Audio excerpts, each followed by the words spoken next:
صلی علی محمد. السلام علیکم ورحمۃ اللہ وبرکاتہ.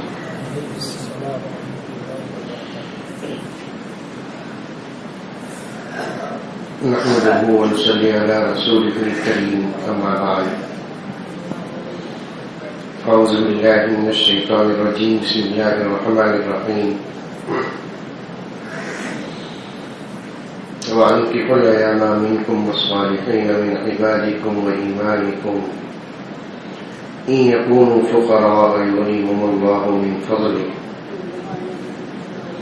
وقال تعالى في مقام آخر: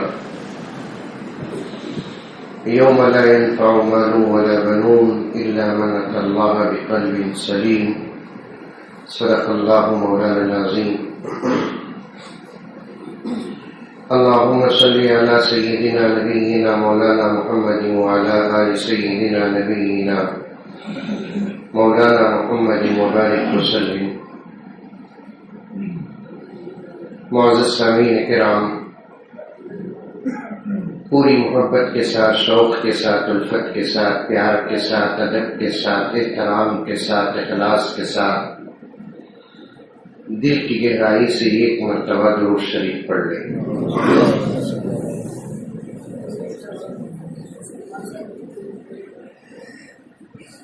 مسلسل اسفار اور ہلکی سی طبیعت میں ناسازگی ہے، وہ بھی ایسی ناسازگی ہے جس کے اظہار سے آپ لوگوں کو ڈر ہوگا. ہلکی سی کھانسی شروع ہوئی ہے اور اس وقت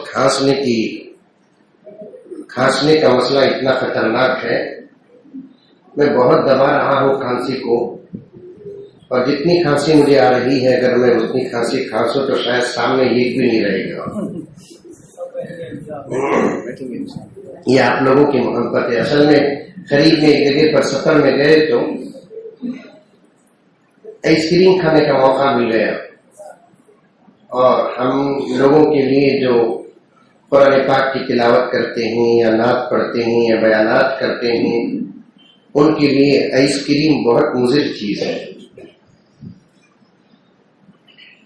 لیکن خواہش ہوئی تو کھا لیا، ناجائز تو نہیں. آئس کریم ہمارے بنگلور میں حلال ہے، نندیال میں اس کا سائیڈ افیکٹ ہو گیا تو پھر گلے پر اثر پڑ گیا. دعا فرمائے اللہ تعالیٰ صحت عطا فرمائے. دو تین باتیں عرض کرنا ہے، لمبی گفتگو نہیں. جیسا کہ میں عام طور پر نکاح کی مجلس میں لمبی گفتگو کرتے ہوئے ڈرتا ہوں کہیں نوشا ناراض نہ ہو جائے. پہلی بات یہ ہے کہ حضرت مولانا ادریس صاحب سعودی دامت برکاتہم نے اس عاجز و گنہگار کے متعلق جو کچھ فرمایا وہ ان کا حسن ظن ہے اور ان کا وہ صاف دل ہے. آدمی جتنا صاف ہوتا ہے سامنے والے کو بھی صاف ہی سمجھتا ہے، کیونکہ آقا نے فرمایا المؤمن مرآۃ المؤمن، مومن مومن کا آئینہ ہے. اللہ کے رسول صلی اللہ علیہ وسلم بیٹھے ہوئے تھے،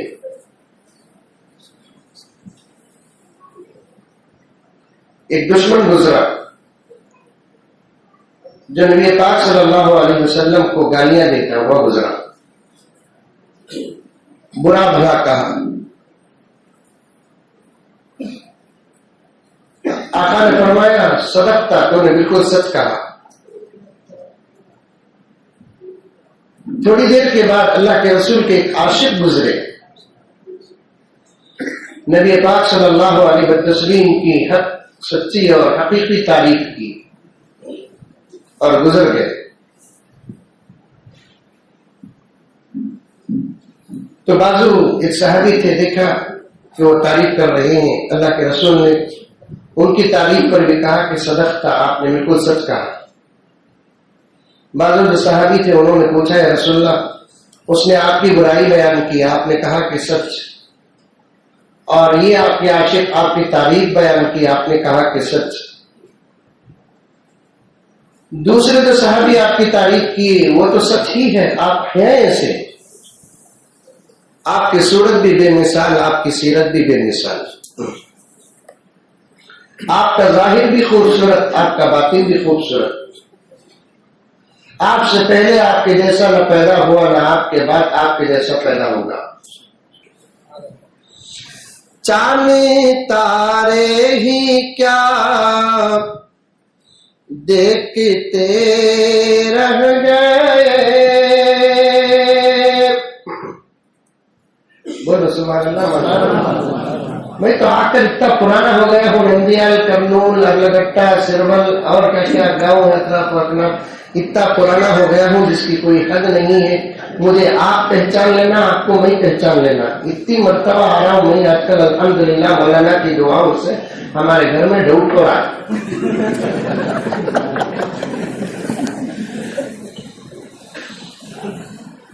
جانے تارے ہی کیا دیکھتے رہ گئے، یہ ارض و سما دیکھتے رہ گئے.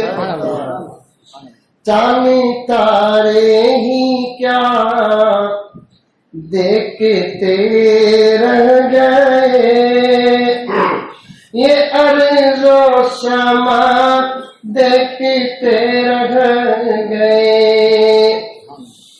پڑھ کے جبریل سورہ والضحیٰ، پڑھ کے جبریل سورہ والضحیٰ، سورت مصطفیٰ دیکھتے رہ گئے. پڑھ کے جبریل سورہ والضحیٰ. میں ایک جگہ پر جلسے میں یہ شعر پڑھا تو مجھے بہت خوشی ہوئی. مجمع سے بیچ میں اٹھ کر کہا، ایک صاحب نے کہا کہ مولانا پہلا شعر تو سمجھ میں آ گیا، دوسرا شعر سمجھ میں نہیں آیا.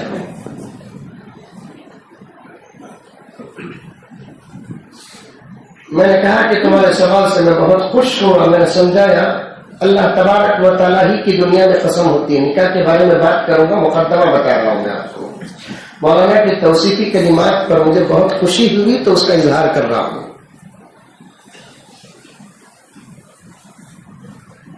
قسم کھانا آخری حد میں پہنچ کر، اس سے پہلے کبھی قسم نہیں کھانا کسی بات پر، کیونکہ آقا نے فرمایا ہر چھوٹی بڑی بات پر قسم کھانے والا وہی سب سے بڑا جھوٹا ہوتا ہے. زبان کو اتنی مضبوط اور اتنی سچی بناؤ کہ زمانے کو ہمارے قسم کی ضرورت نہ پڑے، بلکہ ہمارے سادے سیدھے جملے اور کلمے ہی قسم کے لیول پر پہنچ جائے. آج ہماری زبان کا اعتبار غیروں کے پاس کیا خود اپنوں کے پاس نہیں ہے. بات صحیح ہے کہ غلط ہے؟ ماں اپنے بیٹے کے زبان پر بھروسہ نہیں کر رہی ہے، بیٹا اپنی ماں کے زبان پر بھروسہ نہیں کر رہا ہے، باپ اپنے بچوں کے زبان پر بھروسہ نہیں کر رہا ہے، بچے اپنے باپ کے زبان پر بھروسہ نہیں کر رہے ہیں، بھائی بھائی کے زبان پر بھروسہ نہیں، بھائی بہن کے زبان پر بھروسہ نہیں. ہماری زبان اتنی گندی ہو گئی، ایک لفظ بولوں گا جو عام طور پر کہتا ہوں، پہلے ہی کان پکڑ لیا، معافی چاہتا ہوں. جملہ بڑا تلخ اور کڑوا ہے کہ کتے کے سامنے بھی پیش کر دے تو کتا ہمارے زبان پر موتے کا تک نہیں.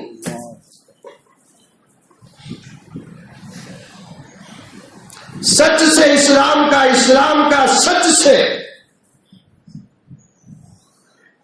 سچ کا مسلمانوں سے، مسلمانوں کا سچ سے اتنا گہرا تعلق ہے جیسے زندگی کا روح سے، روح کا زندگی سے تعلق ہے. روح کے بغیر زندگی نہیں، زندگی کے بغیر روح نہیں. ویسے سچ کے بغیر مسلمان نہیں، مسلمان کے بغیر سچ نہیں. سر کٹا دینا لیکن کبھی زبان کا سودا نہیں کرنا. ایک زمانے میں تمام معاملات زبان پر ہوتے تھے، جب زبان کا معیار ختم ہوا تو تحریر پر ہونے لگے. کس پر ہونے لگے؟ تحریر پر ہونے لگے، ورنہ تمام معاملات کا علماء بیٹھے ہوئے ہیں، تمام معاملات کا تعلق زبان سے ہے، تحریر سے نہیں۔ تحریر اس لیے ہے کہ کہیں جا کر آدمی مکر نہ جائے، بدل نہ جائے، اس لیے تحریر کی ضرورت پیش آئی۔ ورنہ علماء سے پوچھ کر دیکھیے کہ بعض معاملات میں اب تک کیا ہے معلوم، تحریر اور قول میں اگر تکرار آ جائے، قائل اگر سچا ہو تو تحریر کا درجہ بعد کا ہے، قول کا درجہ پہلا ہے۔ قسم اللہ کی ہی کھانا، آخری حد پر پہنچ کر کھانا، اللہ کے علاوہ قرآن کی قسم جائز نہیں، ممبر کی قسم جائز نہیں، محراب کی قسم جائز نہیں، اماں کی قسم جائز نہیں، باپ کی قسم جائز نہیں ہے۔ اللہ کے علاوہ کسی اور کی قسم کھانا گناہ کبیرہ ہے۔ ہاں، اللہ تبارک و تعالی قرآن میں کئی جگہ قسم کھائے ہیں۔ ہمارے لیے جو قانون ہے وہ اللہ کے لیے ہونا ضروری نہیں ہے۔ اللہ تعالیٰ قانونوں سے ہٹی ہوئی ذات کا نام ہے، وہ جو چاہے جب چاہے جیسا چاہے کر سکتا ہے۔ میرے استاد محترم جو یہاں تشریف فرما مولانا ہے، ان کے بھی استاد محترم حضرت مولانا شاہ میران صاحب رحمت اللہ علیہ، میں مولانا کے حوالے سے اگر کہوں، مولانا ہم نے اپنی زندگی میں سب سے پہلے اگر کسی ولی کو دیکھا ہے تو وہ حضرت شاہ ابو سعود صاحب رحمۃ اللہ علیہ کو، ورنہ ہم نے کیا معلوم ولیاں۔ اور اس کے بعد ہم نے قریب پہنچ کر کسی ولی کو دیکھا ہے تو وہ حضرت شاہ میران صاحب رحمۃ اللہ علیہ کو دیکھا ہے۔ بات کا رخ دوسری طرف چلا جائے گا۔ حضرت کے پاس ہم نے تفسیر پڑھی، حضرت نے اللہ تبارک و تعالیٰ کے اختیار اور مختار کل ہونے کو اس بات کے ساتھ اظہار فرمایا کہ دیکھو جی اللہ تعالیٰ اتنے قدرت اور اختیار کے مالک ہیں، کل قیامت میں اللہ تبارک و تعالیٰ تمام انبیاء کو باریک بات ہے سمجھنے کی کوشش کرے۔ اللہ کی طاقت اور اختیار بتا رہا ہوں کہ کل قیامت میں اللہ تبارک و تعالیٰ تمام انبیاء کو، صحابہ کو، شہداء کو، صالحین کو، حفاظ کو، علماء کو، اصفیاء کو، اتقیاء کو اٹھا کر جہنم میں ڈال دے، فرعون و شداد و کافرین و مشرکین و منافقین کو اٹھا کر جنت میں ڈال دے، تب بھی اس ذات کو کوئی پوچھنے والا نہیں کہ ایسا کیوں کیا۔ ایسا کرتے نہیں اللہ تعالیٰ۔ جنت تو انبیاء کا مسکن ہے، جنت تو صحابہ کا قرار ہے، جنت تو انشاءاللہ تعالی ہماری ابدی زندگی کی جگہ ہے۔ اللہ ایسا کریں گے نہیں، لیکن اس کا قبر اتنا بڑا ہے، خدا کو قسم کھانے کی کوئی ضرورت نہیں ہے، پھر بھی اللہ تعالیٰ قرآن میں جگہ جگہ کہیں کہیں کسی کی قسم کھائے ہیں۔ ایک جگہ اللہ تعالیٰ نے میرے نبی کے چہرے کی قسم کھائے ہیں، میرے نبی کے حسن کی قسم کھائے ہیں۔ اور ضحیٰ کا ایک ترجمہ کیا، اے پیغمبر آپ کا چہرہ ضحیٰ سے مراد ہے، یعنی محمد کے حسن اور جمال کی قسم۔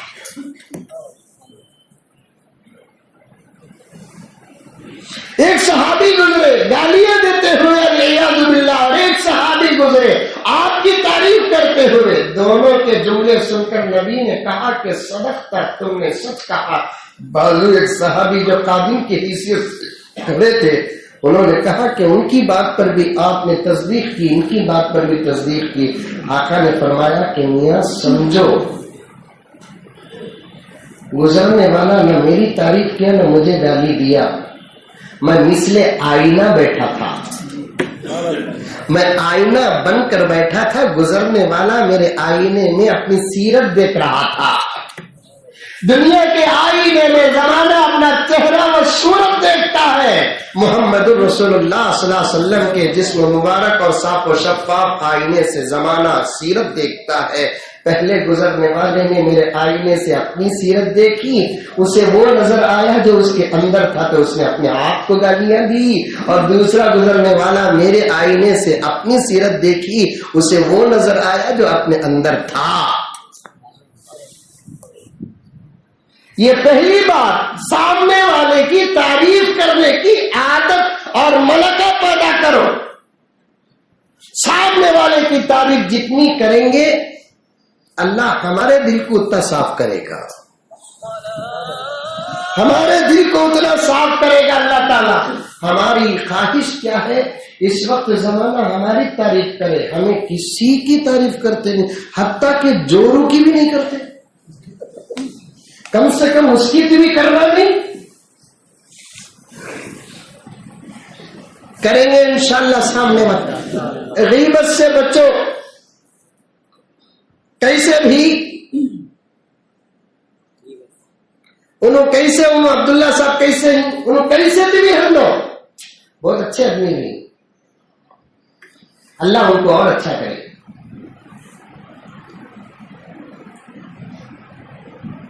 حدیث میں آتا ہے کہ جو مسلمان کسی مسلمان کے گناہوں کو چھپاتا ہے، گناہوں پہ پردہ ڈالتا ہے، اللہ تعالیٰ اس کے گناہوں پر اس دن پردہ ڈالیں گے جس دن سب کے گناہوں کا اظہار کریں گے.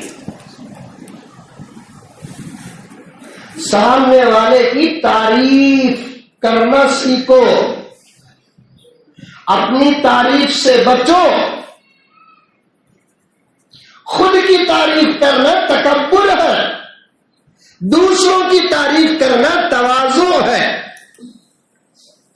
خود کی تعریف کرنے سے کبر اور غرور پیدا ہوتا ہے، دوسروں کی تعریف کرنے سے عجز پیدا ہوتا ہے، اور اللہ تعالیٰ کو عجز بہت زیادہ پسند ہے. مولانا کے فرمان کا یہی مطلب ہے. ہم ہیں نہیں ہے اللہ بہتر جانتا ہے. ہم دعا یہی کرتے ہیں کہ مولانا کے حسن ظن کے مطابق اللہ ہم کو بنا دے. کون بھی اگر آپ کی تعریف کس طریقے سے کرتا ہے کہ انہوں بڑے نمازی بھری، وہ سفر میں تواضع نہیں کرنا، میں کہاں نمازی، ایسا نہیں بولنا. اللہ مجھے نمازی بنا دے، یہ دعا کرنا. بھائی بڑے متقی پرہیزگار نہیں ہوں، اللہ مجھے آپ کے حسن کے مطابق بنا دے. سامنے والا تعریف کرے تو یہ بولنا. ہمیں کیسے معلوم؟ اور اچھے اب معلوم ہوا سو، اب معلوم ہوا سو. یہ مقدمہ آپ کے سامنے رکھ دیا کہ سامنے والوں کی تعریف کرنا سیکھو. کریں گے انشاءاللہ. یہاں تک کہ عرفان صاحب کو بطور خاص اور دوسرے تمام شادی شدہ حضرات کو کہ بیوی کی بھی تعریف کرو، انہیں کیا تیری پکائی تعریف کرو، کپڑے دھوئی تعریف کرو، مزہ لے لے کر اس کے سامنے کھاؤ پیو.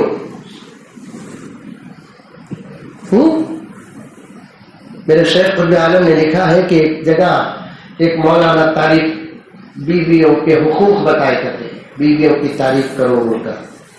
ایک نوجوان وہ مجلس میں بیٹھا ہوا تھا. میری شادی ہو کر بھی 25 سال ہو گئے، نہ آج تک میں تعریف کریا نہیں، نہ کتنا دل میری بیوی کا ٹوٹا ہوا ہے. ہدایت کے فیصلے اللہ تعالیٰ کبھی کبھی کسی کسی کو کرتے ہیں، سنتے ہی ہدایت کا فیصلہ ہونا ضروری نہیں ہے. سمجھ میں آئی بات ہے؟ سنتے سنتے کسی کے لیے ہدایت کے فیصلے ہوتے ہیں. کسی کو 1 سال میں، کسی کو 2 سال میں، کسی کو 10 سال میں، کسی کو 20 سال میں، کسی کو 25 سال میں، کسی کو 50 سال میں، کسی کو 70 سال میں، کسی کو 80 سال میں. میرے رب کا رحم اور کرم ایسا بھی ہے کہ پوری زندگی کفر پہ گزرتی ہے، مرنے سے پہلے فرشتے کلمہ پڑھاتے ہیں، ایمان کے موت مر جاتا ہے.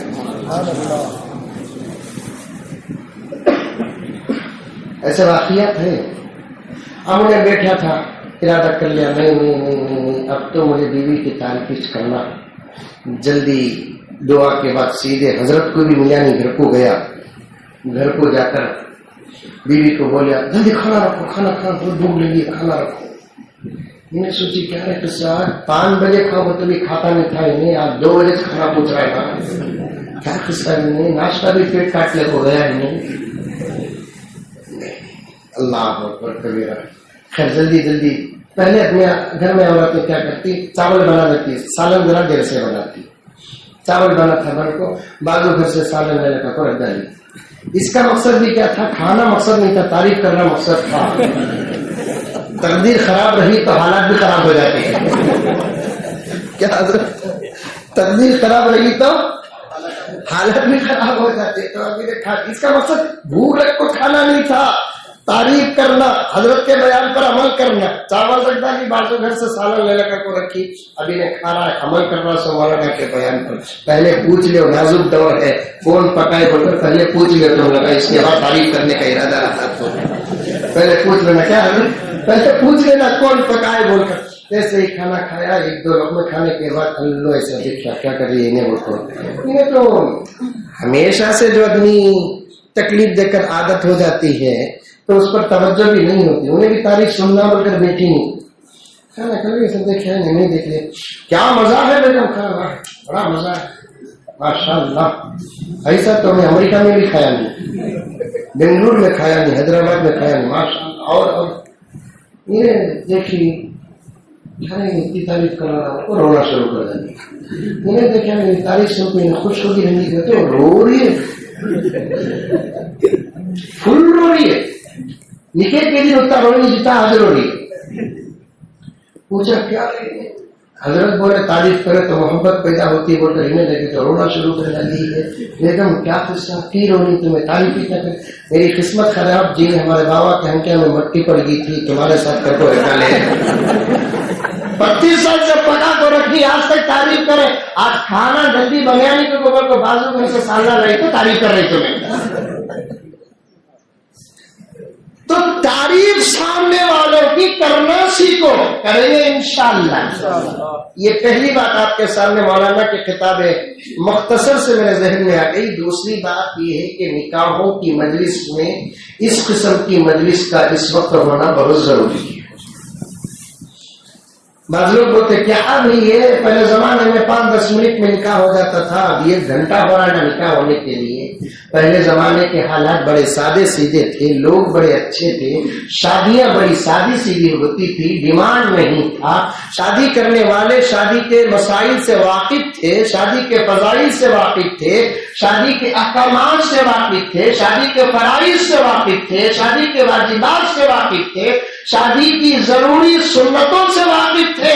بس نوشا کو بلائے, خطبہ نکاح پڑھے, حجاب و قبول کرائے اور بھیج دیے. اب تو زمانہ قیامت کے قریب جا رہا ہے, ہر کام جشن کے ساتھ ہو رہا ہے. اگر کوئی کام بغیر جشن کے ہو رہا ہے وہ عین مجلس نکاح بغیر جشن کے ہو رہے ہیں. میں آپ حضرات سے بھی گزارش کرتا ہوں کہ آپ بھی جب اپنے بچوں کا نکاح کریں تو اس قسم کی مجلس کا انعقاد کریں. آپ ایسے علماء کرام کو بلائیں. یہ علماء 2 ہی ٹاپک پر بات کریں گے, ایک شادی تک کی بات, دوسری شادی کے بعد پوری زندگی کی بات. اور اس کا اتنا فائدہ ہوا کہ تمل ناڈو پرسوں گیا تھا میں ایک جلسے کو جہاں نکاح تھا, صبح میں نکاح اور شام میں جلسہ.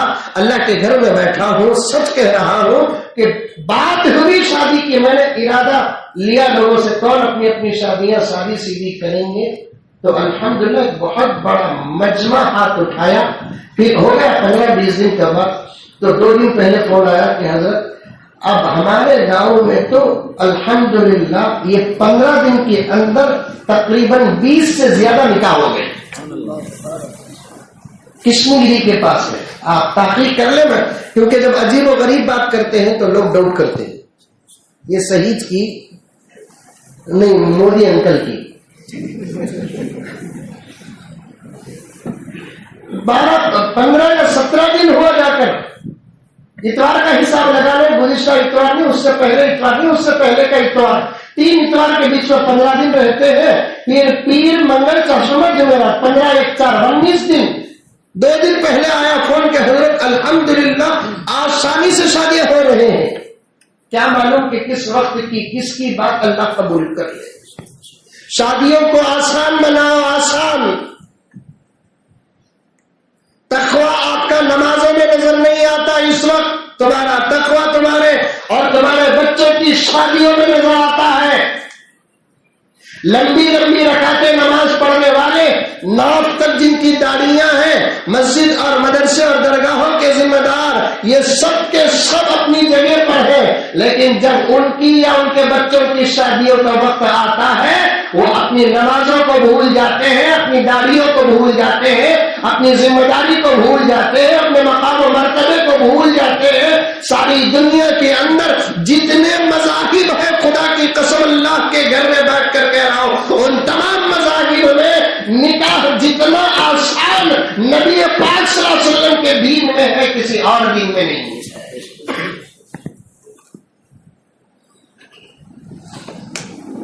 ٹوٹل نکاح میں 6 کام گن لینا۔ نکاح میں کتنے کام؟ 6 کام۔ یہ 6 کام سے پہلے یہ کام ہے جو فرض بھی نہیں، سنت بھی نہیں، واجب بھی نہیں، مستحب بھی نہیں، نفل بھی نہیں، احتیاط ہے، وہ ہے لڑکا لڑکی کا انتخاب۔ سن رہے سو رہے؟ جن کی شادی ہوگی انہوں بھی سنو، جن کی نہیں ہوئی انہوں بھی سنو۔ کیا معلوم کہ پھر کرنے کا موقع ملے۔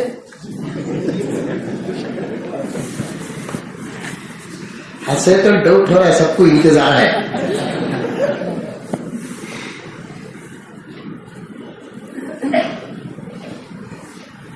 اللہ اکبر کبیرہ۔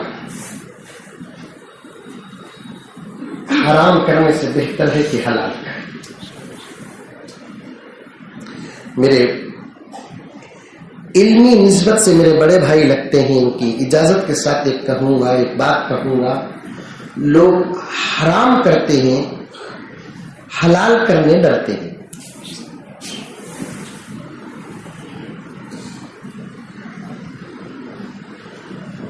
ایک مزاج امت کا جو شریعت کا مزاج ہے وہ ختم ہو رہا ہے۔ میں وضاحت کے ساتھ نہیں بولوں گا کیونکہ مجھے بنگلور جانا ہے، ورنہ تمہیں جا کو گھر میں بولا کو گھر سے باہر نکل گئے، میرا جنازہ جائے گا، میں نہیں جاؤں گا۔ حرام کرنے سے بہتر ہے حلال۔ دوسرا نکاح حرام نہیں، تیسرا نکاح حرام نہیں، چوتھا نکاح حرام نہیں، لیکن لوگ دوسرا نکاح تو نہیں کرتے۔ میں کسی کو نہیں کہتا، جو باہر کرتے ہیں ان کو کہتا ہوں آپ سب اللہ کے بندے اور نبی کے غلام، آپ کے اندر تقویٰ ہے، لیکن ایک زمانہ ایک حالت بتا رہا ہوں کہ لوگ دوسرا نکاح تو نہیں کرتے، لیکن 3 4 سے ناجائز رشتے رکھے ہوئے۔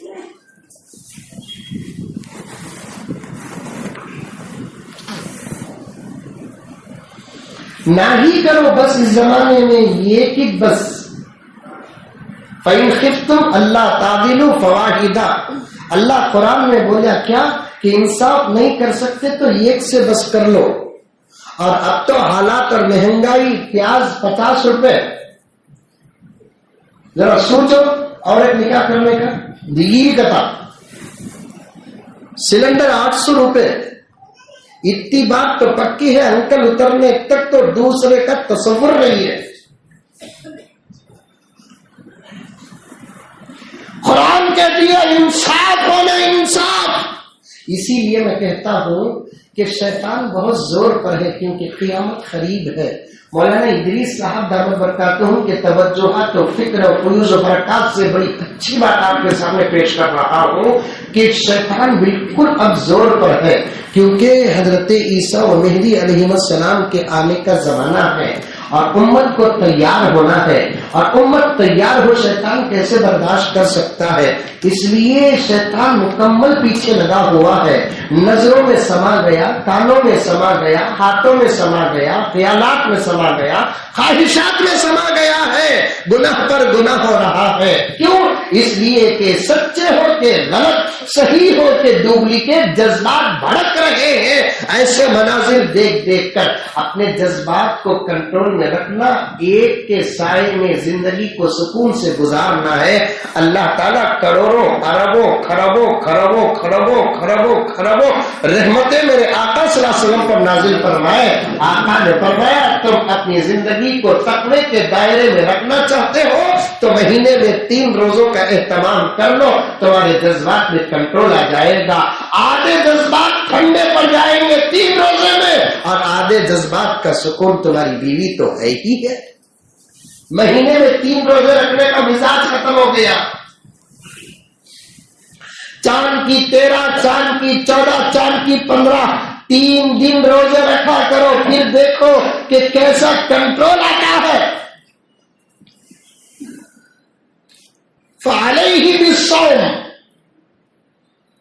یہ سنت پورے صحابہ میں تھی 13، 14، 15 کو روزہ رکھنے کی. پورے تابعین میں تھی 13، 14، 15 کو روزہ رکھنے کی. پورے تابعین میں تھی 13، 14، 15 کو روزہ رکھنے کی. ابھی بھی ہمارے جو بڑے بیٹھے ہوئے ان سے پوچھ کر دیکھو کہ ان کے زمانے میں اتنا علم نہیں تھا، اتنے علماء نہیں تھے، اتنے مساجد نہیں تھے، اتنے مدارس نہیں تھے، لیکن جو علم تھا ان کے لیے بہت زیادہ تھا. ایسے دور میں ان کے ابا امی برابر 13، 14، 15 کو برابر روزہ رکھتے تھے.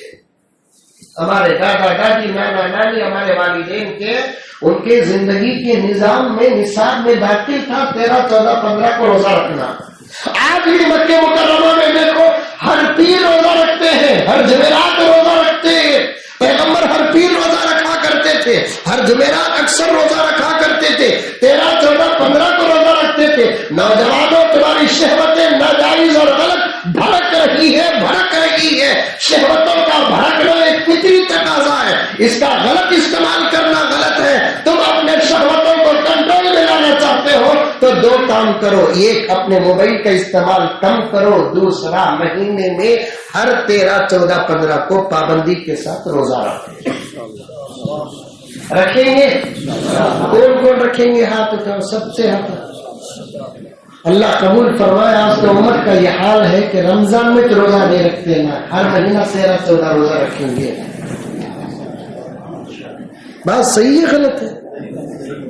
رمضان میں نہیں رکھتے روزہ، ہر رکھو. اللہ کے بن کر دیکھو کیا مزہ آتا ہے. اللہ کے بن کر دیکھو. اللہ کے بننے کے طریقے کیا؟ ٹوپی پہننا اللہ کا بننا نہیں ہے، اعمال کرنا ہے اللہ کا بندہ بننے کی. نمازیں پڑھ کر دیکھو خدا کے ہو جاؤ گے. روزے رکھ کر دیکھو کہ خدا کے ہو جاؤ گے. قرآن پڑھ کر دیکھو کہ خدا کے ہو جاؤ گے. قرآن دیکھ کر دیکھو کہ خدا کے ہو جاؤ گے. ادب پیدا کرو خدا کے ہو جاؤ گے. تہذیب پیدا کرو خدا کے ہو جاؤ گے. نگاہوں کو چھکا کر دیکھو خدا کے ہو جاؤ گے. رکھو 13، 14، 15 کو. 2 ہی کام اپنے جذبات کو، غلط جذبات کو، شیطانی شہوات کو ختم کرنے کے 2 طریقے ہیں اس وقت. ایک ہی طریقہ تھا، ایک طریقہ میں نے اپنے طرف سے جوڑ لیا جو غلط نہیں ہے، جو اس وقت کی ضرورت ہے. موبائل کا استعمال جہاں تک ہو سکے کم کرو.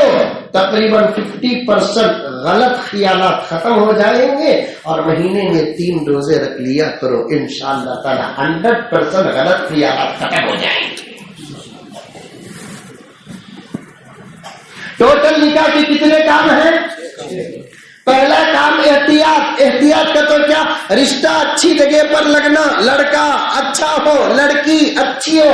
اچھی کا مطلب کیا؟ لڑکا اچھا کا تو ہمارے زمانے میں ہمارے پاس لڑکا اچھا ہونے کا مطلب کیا؟ کروڑ پتی ہو. لڑکی اچھی ہونے کا مطلب کیا؟ لڑکی کا بابا کروڑ پتی.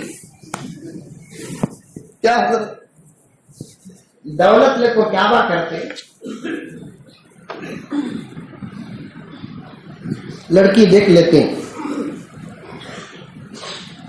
سب سے پہلا یہ مداوت بولتے ہیں نا، ہمارے بنگلور میں مداوت بولتے ہیں. رشتے لگانے والے کو ہے کیا بولتے؟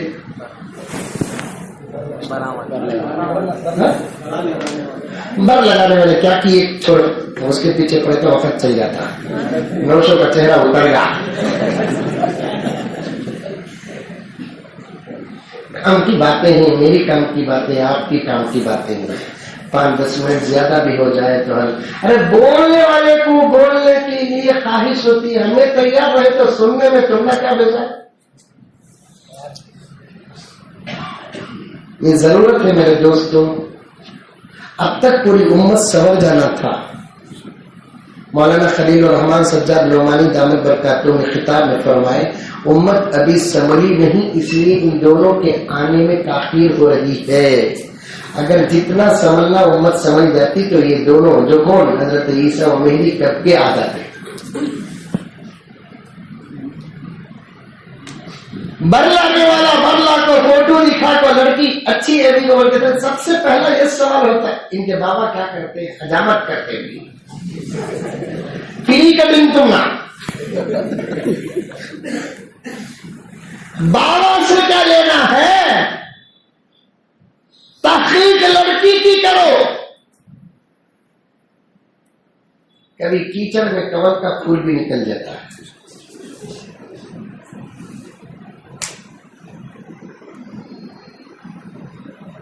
دین دیکھو دین. لڑکے کے اندر بھی دین دیکھو لڑکی کے اندر بھی دین دیکھو. دونوں کے اندر دین کا دیکھنا ضروری ہے اور دو دین جمع ہو گئے تو بچے دیندار آٹومیٹک پیدا ہوتے.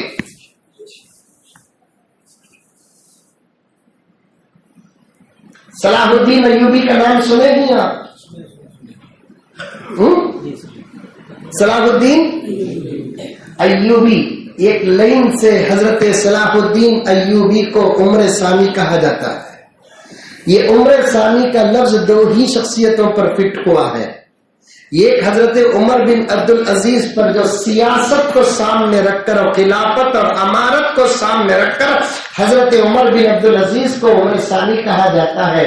دوسرا بیت المقدس کے فتح کو سامنے رکھیں گے تو صلاح الدین ایوبی کو عمر ثانی کہا جاتا ہے.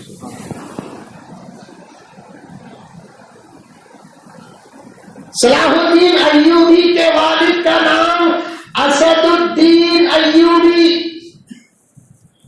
وہ حیدرآباد کا اسد الدین نہیں, یہ الگ اسد الدین. شادی کرنے کی ایک عمر ہوتی, بالغ ہوتے ہی شادی کر لینا ضرورت رہی نہیں. ضرورت تو نہیں ہے, بالغ ہو گئے ہی, کچھ اہم کام میں مصروف ہی اور وہ کام اس کام سے زیادہ ضروری ہے تو وہ کام پہلے کر لینا, بعد میں شادی کرنا. سمجھ میں آ رہی ہے بات؟ بالغ ہوتے ہی شادی کر لینا بھائی نہیں. آدمی پڑھ لے کر ہے, مدرسے میں کی, اسکول میں کی, شادی تو کبھی بھی کر سکتے ہیں. خیالات کوئی ایسے ویسے بھی نہیں ہے. اپنے اندر صبر کرنے کی طاقت ہے تو پھر پہلے پڑھ لینا, بعد میں شادی کرنا. اب تو لاک ڈاؤن اور کورونا وائرس یہ آ جانے کے بعد مولوی صاحب علماء اور طلبا, مولوی صاحب تجارت کو چلے گئے, طلبا کیا کرنا, شادیاں کرنا شروع کر دیں. اکثر طلبا کی شادیاں ہو گئی. کوئی غلط کام نہیں ہے. بعض لوگ کیا کرتے ہیں, پڑھنے کے بعد شادی کر کے ہدایت سمجھتے ہیں, بعض لوگ شادی کرنے کے بعد ہدایت سمجھتے ہیں. حضرت امیر شریعت کو کسی نے پوچھا کہ قرآن پاک میں یعلمہم الکتاب والحکمت ویزکیہم, تزکیے کا ذکر بعد میں بھی آیا ہے اور ایک جگہ پر پہلے تزکیہ بعد میں تعلیم کا ذکر آیا ہے. تو حضرت نے جواب دیا کہ تعلیم سے پہلے بھی تزکیے کی ضرورت ہے, تعلیم کے بعد بھی تزکیے کی ضرورت ہے. تعلیم سے پہلے بھی تزکیے کی ضرورت ہے, تعلیم کے بعد بھی تزکیے کی ضرورت ہے. ویسے باہر سے لوگ نکاح کر لیتے, اچھا ہی ہے, بیکار رہنے سے تو شادی کرے. شادی کرنا کب؟ بالغ ہوتے ہی. کسی کے فتنہ میں مبتلا ہونے کا اندیشہ ہو تو اس کے لیے شادی کا کرنا فرض ہے. مشکات کی شرح مذاہب حق میں برابر وضاحت کے ساتھ لکھا ہے. اب ہمارے ملک میں قانون بنا تھا, اب دھیرے دھیرے کٹ ہوتا جا رہا ہے. کیا قانون بنا تھا؟ 18 سال سے پہلے شادی نہیں کر سکتے. ابھی وہ قانون آندھرا پردیش میں ہے, کرناٹک میں ہے, تلنگانہ میں ہے, لیکن ہریانہ میں نہیں ہے, اب پنجاب میں نہیں ہے. ابھی قریب میں ان دونوں اسٹیٹوں کے ہائی کورٹ نے اس قانون کو رد کر دیا, منسوخ کر دیا, کل عدم قرار دے دیا. 18 سال سے پہلے شادی نہیں کر سکتے. جہاں شادی ہوتی کچھ جاسوس جاتے, خاندان کے اندر جس کی دشمنی ہوتی, رشتہ پوچھے نہیں دیے تو خامخواہ جا کر پولیس میں بول دیتے. یہ شریعت کے دشمن ہے. شریعت نے شادی کے لیے کوئی عمر طے نہیں کی. بالغ ہونے سے پہلے بھی شادی کر سکتے ہیں, بالغ ہونے کے بعد بھی شادی کر سکتے ہیں, لیکن افضل ہے کہ رخصتی بالغ ہونے کے بعد ہو, بالغ ہونے سے پہلے رخصتی نہ ہو. نکاح ایک معاہدہ ہے, وہ ہو جا سکتا ہے کبھی بھی. 5 سال میں بھی ہو سکتا ہے, 6 سال میں بھی ہو سکتا ہے, 10 سال میں بھی ہو سکتا ہے. آج بھی بہار میں جا کر دیکھو, یوپی میں جا کر دیکھو, 7 سال کے بچے اور بچیوں کا نکاح ہو جاتا ہے. رخصتی 10 سال کے بعد ہوتی ہے, رخصتی 15 سال کے بعد ہوتی ہے. نکاح ایک الگ ہے, رخصتی ایک الگ ہے. نکاح کبھی بھی کر سکتے ہیں. رخصتی کرنے کا افضل وقت کیا ہے؟ بالغ اور بالغہ ہونے کے بعد رخصتی افضل قرار دیا گیا ہے. لیکن شادی کرنے کی کوئی عمر نہیں ہے. ضرورت پر شادی موقوف ہوتی ہے. ضرورت ہو شادی نہ کرے. اگر رکاوٹ ماں باپ بنتے ہیں تو ماں باپ گنہگار ہوں گے. 7 علماء نے فقہ کی کتابوں میں لکھا ہے, کوئی بیٹا شادی کے لائق بن گیا, ماں باپ کی توجہ نہیں ہوتی. کوئی بیٹی شادی کے لائق ہو گئی, ماں باپ کی توجہ نہیں ہوتی. ماں باپ کی غفلت اور ماں باپ کی لاپرواہی کی وجہ سے ان کے بچے غلط قدم اٹھاتے ہیں, تو جہاں ان کے نامہ اعمال میں گناہ لکھا جائے گا, برابر ماں باپ نہ کر کے بھی ان کے نامہ اعمال میں بھی وہ گناہ لکھا جائے گا.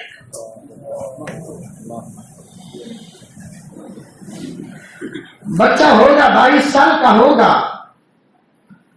فوراً شادی کرنا ماں باپ کے ذمہ داریوں میں سے ایک ذمہ داری ہے. پوچھتے ہیں کہ بھئی تمہارا بچہ اتنا بڑا ہو گیا نا, کی ابھی ذرا پاوا میں کھڑے دو حضرت, اب تک کیا سر میں کھڑے ہو تھا؟ کیا روٹی پر 1 روٹی بڑھا نہیں سکتا انہیں؟ 5 کلو چاول پر 1 مٹھی بڑھا دے تو 1 کا کھانا ہو گیا.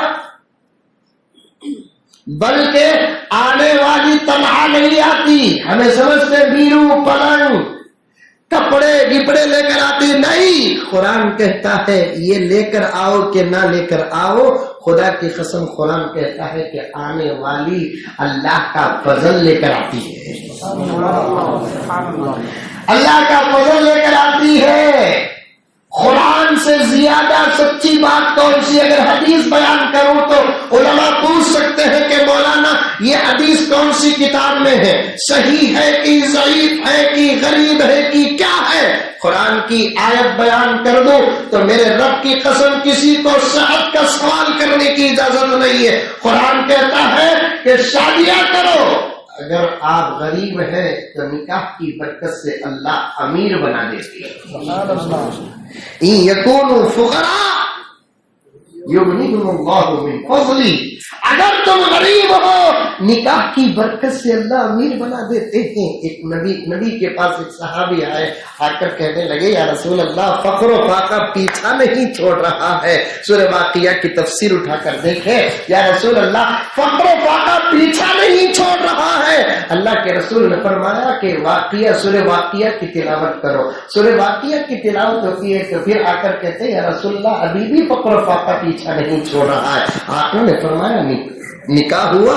نہیں یا رسول اللہ نکاح نہیں ہوا. اللہ کے رسول نے فرمایا طاقت رکھتا ہے؟ یا رسول اللہ جسمانی طاقت تو رکھتا ہوں, مالی طاقت نہیں رکھتا. اگر تو مالی طاقت نہیں رکھ سکتا تو پھر تو نکاح نہیں کر سکتا. عثمان غنی بیٹھے ہوئے تھے, وہ اٹھ کر کہتے ہیں کہ یا رسول اللہ اس کے نکاح کا میں ذمہ دار ہوں, فضیلت تو بتا دیجئے. آقا نے فرمایا جس کو فقر و فاقہ نہیں چھوڑتا وہ نکاح کر لے, اللہ نکاح کی برکت سے اسے امیر بنا دیتے ہیں. یہ جن کا نکاح نہیں ہوا ان کے لیے ہے. سو بھائی امیر بننا بولے تو اور ایک نکاح کریں گے تو میری خبر بن جائے. باتیں بہت ہیں, خالی میں شروع میں پہنچ کر 1 گھنٹہ گزر گیا کہ نکاح کرنے سے پہلے لڑکا لڑکی کا انتخاب کرنا. دین ادھر بھی دیکھو, دین ادھر بھی دیکھو, لڑکے کے اندر بھی دین دیکھو, پہلے دین دیکھو, لڑکی کے اندر بھی پہلے دین دیکھو. صلاح الدین ایوبی عمر ہوتی ہے نکاح کرنے کی, ضرورت آ گئی تو نکاح. 25 سال کے اندر تو لڑکا کسی بھی صورت سے نکاح کر لینا, کوشش کر کر کے, دعا کر کر کے. جن کا نکاح نہیں ہوتا لڑکا و لڑکی وہ استغفار کثرت سے پڑھا کریں. مولانا سے پوچھ کر دیکھیے کہ برکت استغفار سے اللہ تعالیٰ نکاح کے راستے آسان کر دیتے ہیں. بلکہ استغفار کا جملہ پیدا کیا ہے معلوم؟ کثرت سے استغفر اللہ ربی من کل ذنب و خطیئۃ و اتوب الیہ پڑھتے رہیں گے تمہاری کوئی ضرورت ایسی نہیں رہے گی جو باقی ہو. تمہاری ضرورتیں اللہ پوری کر دیتے ہیں اس کی برکت سے. جن بچیوں کا نکاح نہیں ہوتا نہیں، بیٹیاں سب سے زیادہ فکر بیٹیوں کی چھوٹی سو رشتہ آتا نہیں. وظیفہ سن لو کہ وہ بچیوں کو بھی کہے خود بھی استغفار کثرت سے پڑھے. دوسرا یا لطیف ہو یا لطیف ہو یا لطیف ہو. خاص طور پر فجر اور عصر کی نماز کے بعد 140 پر 7 مرتبہ پڑھے. اول اور آخری 3 مرتبہ درود شریف. اور ایک عمل سن لے کہ جس بچی کے نکاح میں تاخیر ہوتی ہے وہ بچی اور اس کی والدہ بولے تو اس کی امی رات کو تمام کاموں سے فارغ ہو کر اپنے بستر میں باوضو بیٹھ کر سونے کے تمام ذکر و اذکار سے فارغ ہو کر 40 پر 1 مرتبہ قل هو اللہ احد سورہ اخلاص کو پڑھ لے. 10 سے 15 منٹ کا یہ عمل ہے. انشاءاللہ تعالی ثم انشاءاللہ مجربات صدیق میں لکھا ہوا ہے کہ 40 دن کے اندر یا نہیں تو کم سے کم 90 دن کے اندر بہترین رشتہ آ جائے. یہ وجہ بھی لکھ دیے ہیں کہ سورہ اخلاص پڑھنے سے رشتہ کیوں آتا ہے؟ کیونکہ اکیلے رہنا صرف اللہ کی شان ہے. اکیلے رہنا صرف اللہ کی شان ہے. یہ سورہ پڑھتا ہے جس میں اللہ کی وحدانیت کا خاص طور پر ذکر ہے. اللہ فرماتے ہیں اکیلے رہنا تو میری شان ہے. اس سورے کی برکت سے تجھے میں اکیلے نہیں تیرا ساتھی بھیج دوں گا.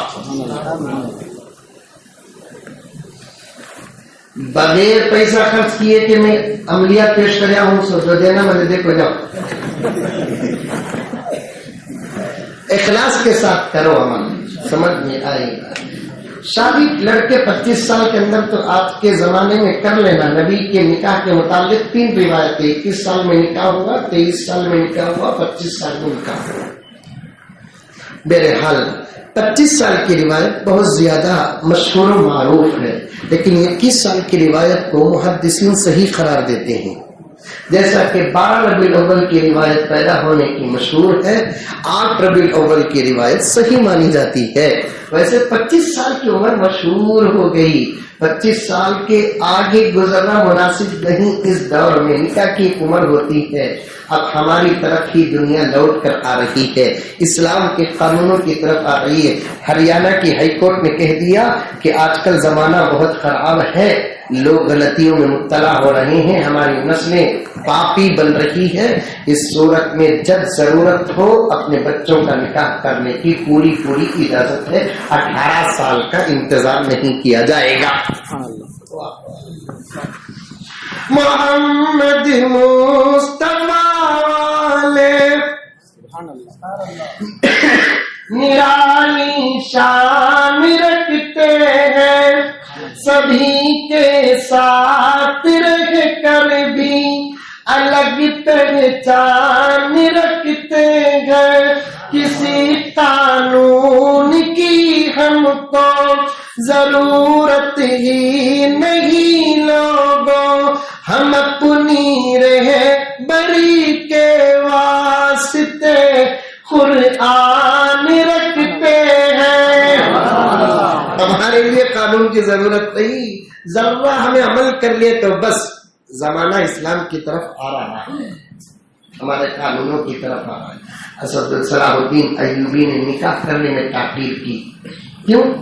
اس لیے کہ وہ کہتے تھے کہ میرے خیال کے مطابق لڑکی نہیں مل رہی ہے. کسی نے پوچھا کیسی لڑکی؟ لمبا واقعہ چھوٹا کر کے بیان کر رہا ہوں.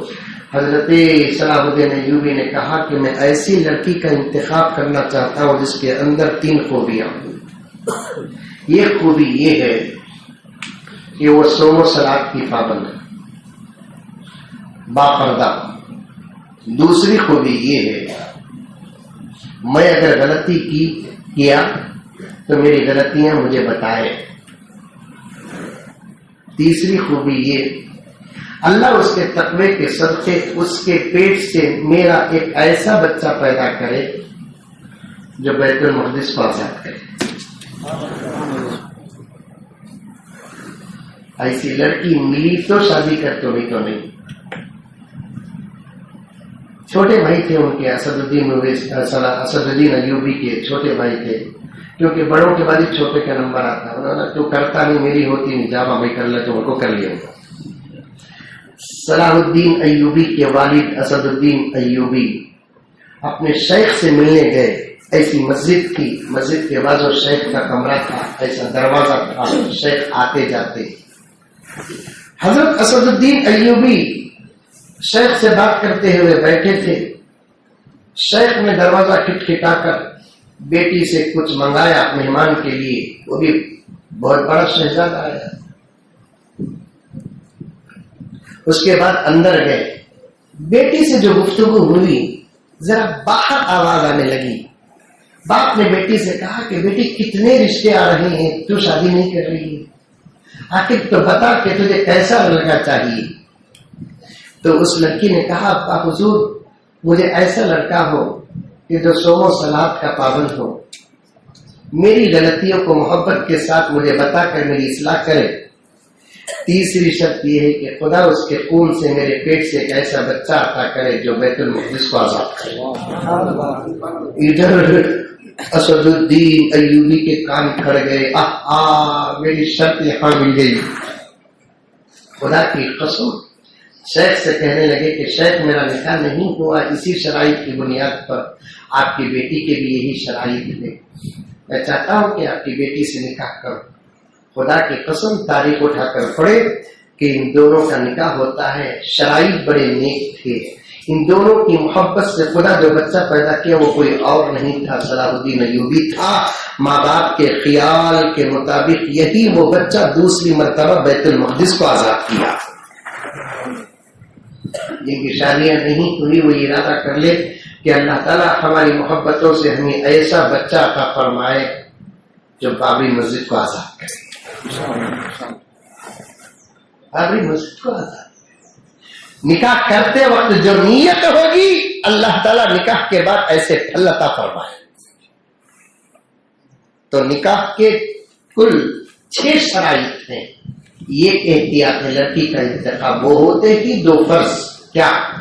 ایجاب و قبول، 2 گواہ، یہ نکاح کے فرائض۔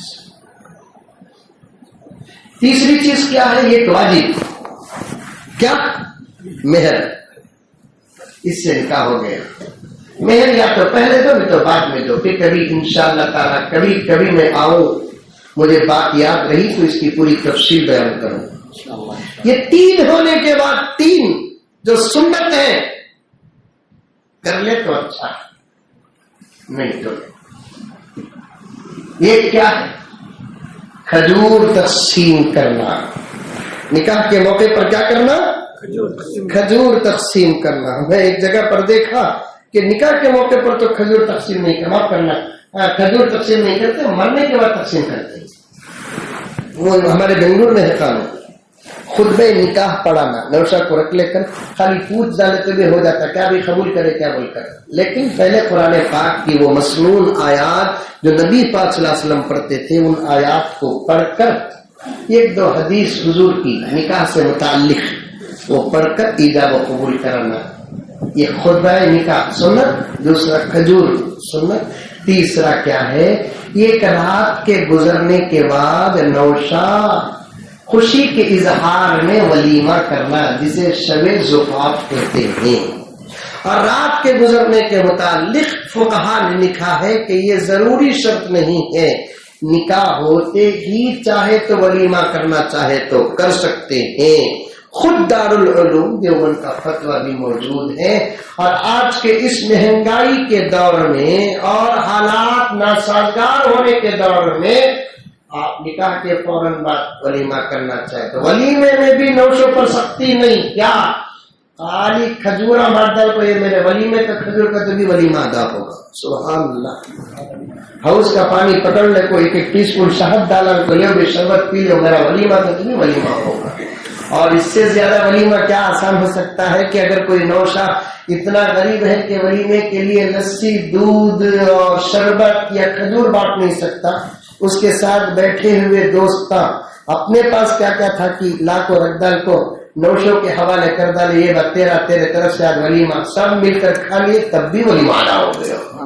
کتنا آسان ہے نکاح ہمارے قوم میں، لیکن ہم نے کتنا مشکل بنا دیا۔ نکاحوں کو آسان کرو، بہت سارے مسائل انشاءاللہ تعالی حل ہو جائیں گے۔ اللہ مجھے اور آپ کو ان تمام باتوں پر عمل کرنے کی توفیق عطا فرمائے، آمین ثم آمین، وآخر دعوانا الحمدللہ رب العالمین۔